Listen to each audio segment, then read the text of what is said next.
তুমি জানতে না বুঝি? আসলে স্নিগ্ধতা হলো একটি বর্ষাকাল। কেউ বলেনি তোমাকে?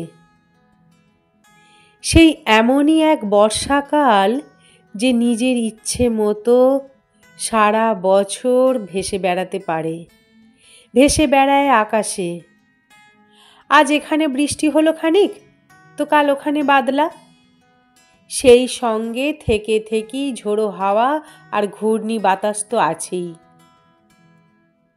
আমি চোখ বন্ধ করলেই দেখতে পাই, যেই বৃষ্টি শুরু হলো অমনি বাচ্চারা সব হাত ছাড়িয়ে ছুট লাগালো মাঠে ঘাটে।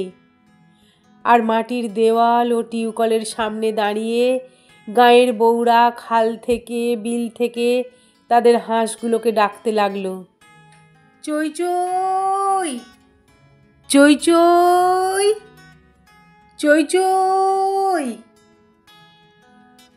আজ থেকে প্রায় 1 শতাব্দী আগের বাংলায় তোমার এক বাল্য সখী তোমাকে চই চই বলে ডাকতো আর খেপাতো।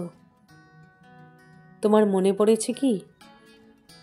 আজ এই জন্মে তুমি শীতের দেশের হাঁস, কোন সরোবর থেকে কোথায় কোন সরোবরে সাঁতার কাটতে যাও, সমুদ্রের পর সমুদ্র পেরিয়ে উড়ে চলো কত দূর দূর সব দেশে।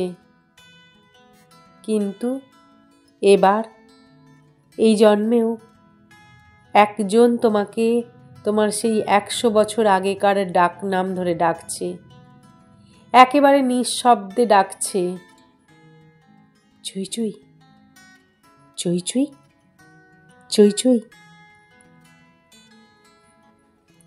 আর তুমি বোধহয় কিছুই শুনতে পাচ্ছ না, তাই না?